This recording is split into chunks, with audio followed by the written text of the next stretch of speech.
Thanks for watching. This is Tina with You Made That, and I have my friend Tami with me from Tami's Crafty Life. And we're just going to hop on for a quick video. And since we're getting our Christmas things out, we thought it'd be fun to show, before we put them away, our cross-stitch fall finishes. So our fall FFOs, if you will. So we just have a few. A lot of them aren't done yet for fall, but we're working on that. Maybe next fall we'll have more.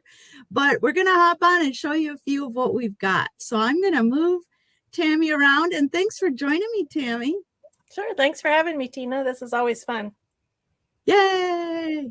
I think so too. Okay, so you want to go first? Okay. The first one I have is, oops, sorry, made noise, is Welcome Autumn by Primrose Cottage Stitches. Ooh. And this is my, oh, the camera is weird backwards. This is my FFO. This is a bread tin that I found at Michael's one day. Nice. And it has a lid. And this particular pattern, if I could get the angle just right so you can see it better. There, that's better. This particular pattern, I think there's 4. I have winter. I haven't stitched it yet. And I think there's a spring and summer. So I want to get all those. And the nice thing about this tin is I can store them inside it. It's got a wooden lid. So whichever ones I'm not displaying, I can store inside the tin. I'm trying to decide if I want to paint the tin because the other seasons, this weird tan color might not work. So we'll see what I do with it. So you have magnets. You have magnets on the back of that? So I just put magnets on this because the tin is metal. So I didn't need to put anything onto the tin to make it work. Nice. Yeah. This one. All right. Oh, I was going to ask you what you're going to put inside, but that makes sense. I love that. Yep. Okay, so on that vein, Tami and I both did Nicole Spore's stitch along, her Sal, with the Welcome Autumn. And Nicole turned hers into a pillow, and she did a little tutorial. So I like how Tami did something different. I just followed Nicole because I was like, this was my first finish. So I turned it into the pillow like Nicole showed. And yeah, it's great how you can get, you can finish it however you want. And then my friend Ruth made me this little, or gave me this little, thing. And it says 2022 with this. Oh, that's cool. Yeah, with this bulb pin. I don't know where she got that. Do you have any of those? I have some just regular. I haven't thought about putting them on anything. I have this kind, just a couple that I've gotten in things. Yeah. I don't have one like that, so I haven't decided what I'm putting these on. I think I only have 2. I haven't bought any, but they're a cool idea. Well, when she gave it to me, it was like, oh, what do I do with that? And she goes, you can put it on the back of your, finished object. I was like, that's amazing. So I love that idea. I love that fabric too on the back of your pillow. That fabric is very pretty. Thanks. Yeah, I think I got it at our local quilt store. Sorry, but it's really nice.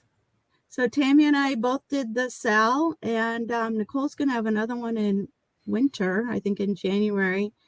And maybe you'll do that one again?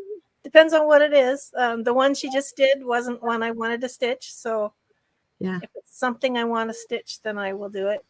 So okay. We'll see. I'm thinking based on feedback she got from this last one, it might be something smaller. So I'm more likely to do a smaller one for a Sal just because of all the other stuff I have going on. Yeah, this was like perfect doability. I think a lot of people finished that one. Yeah.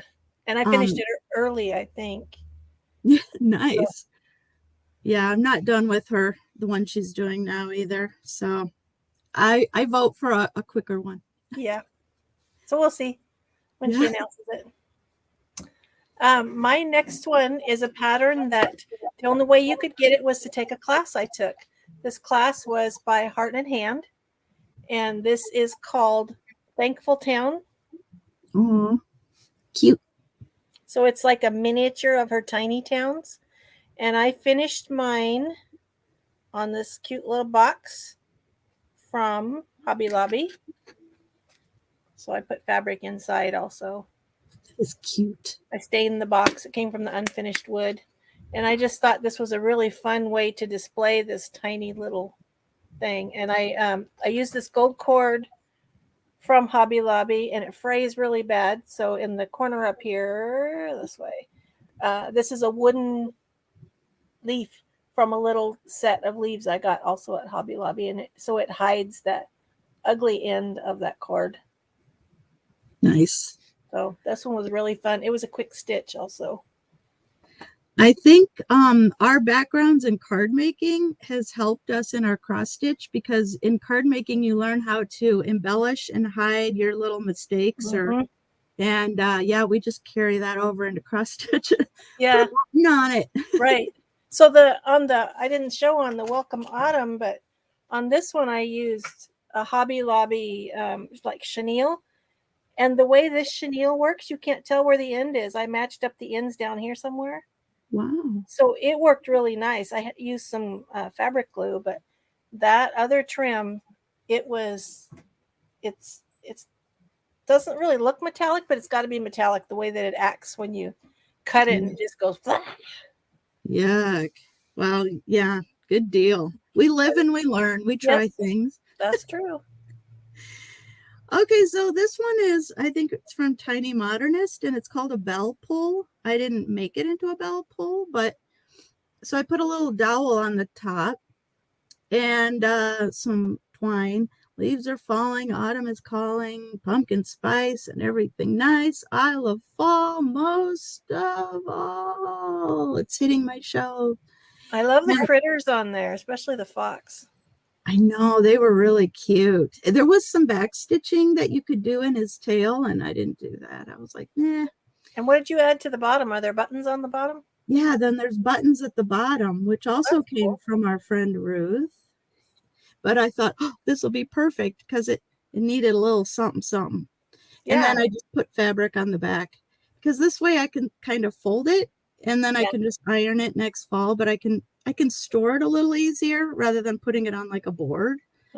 So, and I did change the pattern. There was this little scarecrow at the top, and I kind of took some things out. There was another arrow in the middle, and I took the arrow out, so I kind of made it a little shorter. I mean, it's long enough, but I made it a little shorter. So that was kind of fun.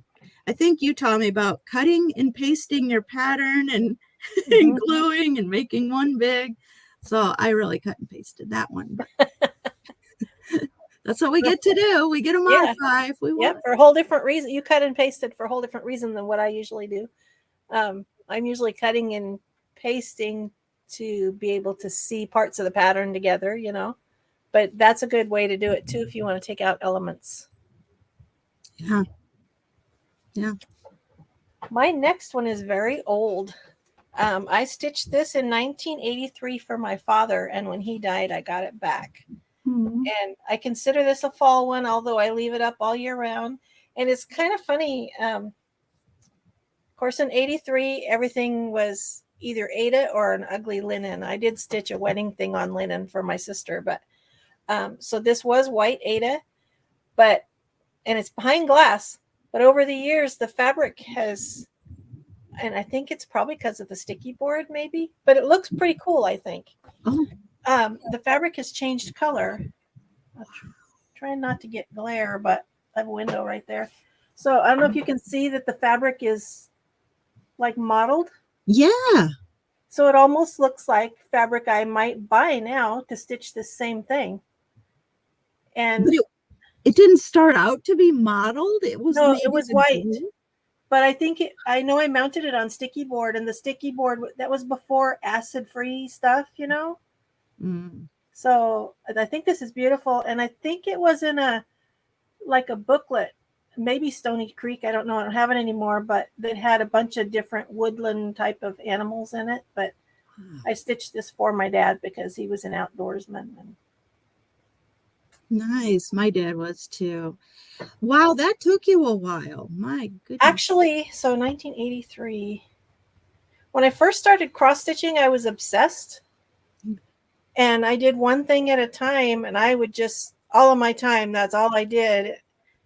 And I could spend more time on it then than I do now. So I don't know how long it took. I don't remember. And it does have, the only back stitching is outlining all of the deer. So it doesn't have a lot of back stitching in it, but it does have a lot of color changes in the deer. There's several colors of brown. Mm-hmm. But I think it's really pretty. And it hangs in my hallway all the time because it reminds me of my dad whenever I see it. Yeah, that's nice. And it is fall looking because it's got the browns, but again, because it's sentimental, yeah, leave it up all the time. Mm-hmm. So, oh, how cool. I'd never seen that one before. That was a treat. Okay, so Tami, I'm going to go into contrast here. Tami had this really big one, and Tami tends to do like really complicated. Hats off to you, girl, because I'm all about the small. And here's a small. So this little fox, That is so cute. Actually did them twice. I like cute and I like small. And then I was scared to turn them into a pillow, but did it anyway. And yeah, so and we've learned this. We talk about this with our other stitchy friends, Tami, don't we? But we'll talk about the big project. And sometimes you just got to set it down, do a quick little one, get that gratification. I finished it. And then go back to that big one or two or three. Yep. But yeah, so I'm all about the smalls and what can I get done but even some of the smaller ones take a while. The little fox that I did with the Christmas littles, that was way more time involved than I thought it would be for the size I got at the end. So the Thankful Town was a quick stitch, that was like, I don't know, 3 or 4 evenings, but the Christmas Littles fox I did took a lot longer than that. So that little fox is adorable. Yeah, he's a cutie. Yeah, that's why I had to do him twice because he's just so cute. But yeah, sometimes a little one can take you a long time if there's a lot of color changes or if it's full coverage, even for being a small. So yeah. Yep. Well, my last one is not cross stitch, but it is still fun. Tina knows I used to do paper crafting videos, and this one isn't paper crafting either, though technically it is mixed media, and it is fall. Ooh. So keep my fingers out of the way, and so you can see it. So this is a CD, and I painted it. And then I stamped the horse. I love this horse stamp, and I can't remember the name of the company it's from. It was a weird company. I think I have only 2 stamps from them. And the hard part to tell is these leaves. I don't think you can really tell. But the leaves are made out of polymer clay, and I used white clay. And then I colored them with alcohol inks. It was really fun. I think I did a video at the time maybe of how I did it. And then I just added a flower and some leaves that I got, I'm sure, at Hobby Lobby. And the fall is a die cut. It's brown cardstock. And I think I cut out 4 or 5 of them and stacked them to make it 3D. So this is one of my favorite fall things that I've done, I think. Now, where do you playing with the leaves? Yeah. Wow. Okay, a couple things. I've never seen this before. This is awesome. Great use of CDs because the young kids are going, what's a CD? So this is a great use of CDs. How do you display it? I have it on the wall above my desk, and I put in the wall 2 push pins, one here and one over here somewhere. And so the little lip of the push pin holds it there. Nice. And I can store this one in the same box to put it away till next year when I bring out fall again in my welcome autumn box. Nice. And I wanted to do a whole bunch of things with these CDs, so I bought a tower of them. And this is the only thing I've done so far. So I don't know if I'll ever get to the others. Maybe someday. Yeah. I had a lot of ideas at the time. Isn't that the truth? That's really creative though. Okay, so you think you have a video of the leaves that you made with the clay? Because I'll look on your channel and post a link if I can find that. I know that there is at the very least a video showing this completed project, and I'm kind of thinking maybe I did the leaves Okay. on video. I can't remember. I can go look too. It would have been I don't remember when, because time goes so fast. I remember at the time my sister asked me, because she saw my video. She doesn't. My other sister, she doesn't watch my videos, so I don't know how she saw it, but she wanted to buy it from me, and I'm like, well, that one's not for sale. Well, will you make me one? Well, I don't really want to make another one right now. So she wanted to give it for a gift. I never made another one, but I do really like that one. Yeah, sometimes it's like producing, not a thing.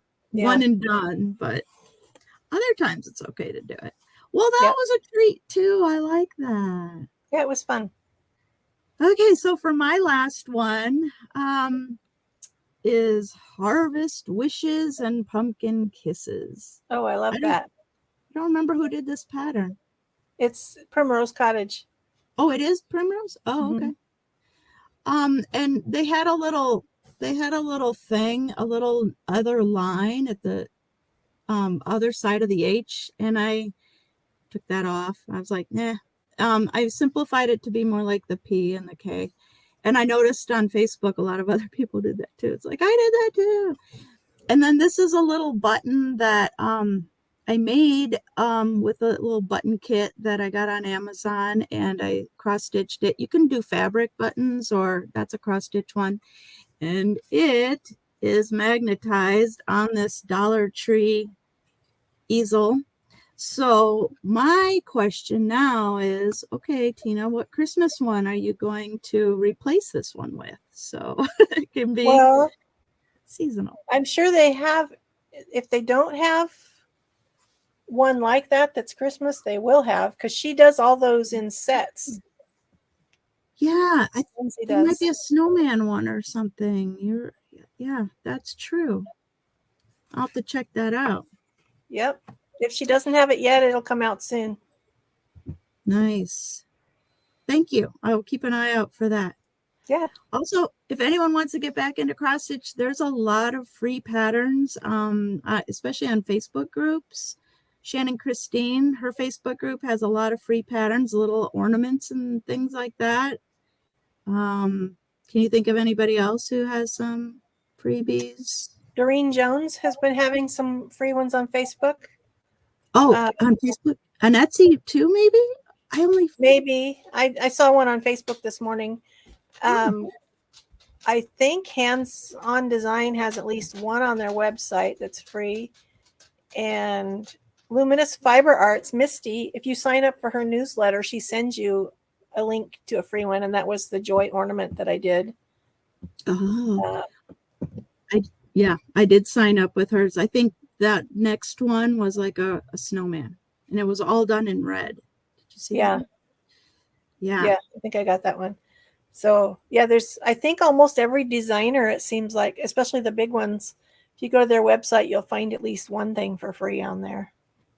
Yeah, so that's a great way to get back in, or start cross stitch for the first time. So we all started that way, and now it's a thing.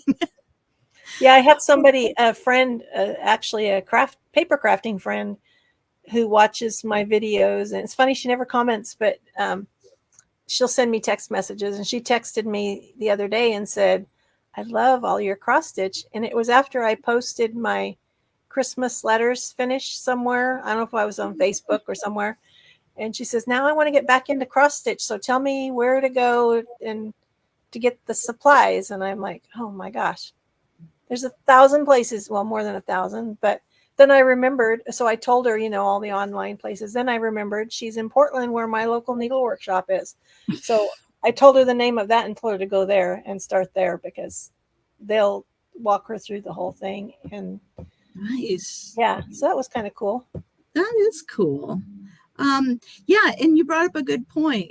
For Tammy's channel, Tammy's Crafty Life, or for this one, or any YouTuber, it helps that channel if you like the video, if you comment on the video, if you share it, if you subscribe.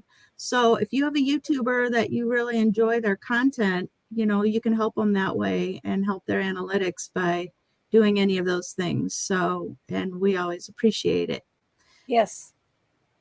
All right. Well, I'll put a link to Tammy's Crafty Life in the comments or in the description. And we do appreciate you guys taking the time to watch our video. We love making them and showing you all the things. And I hope you'll join me again sometime, Tammy. I will anytime, Dina. Yay. All right. Well, everybody have a great day.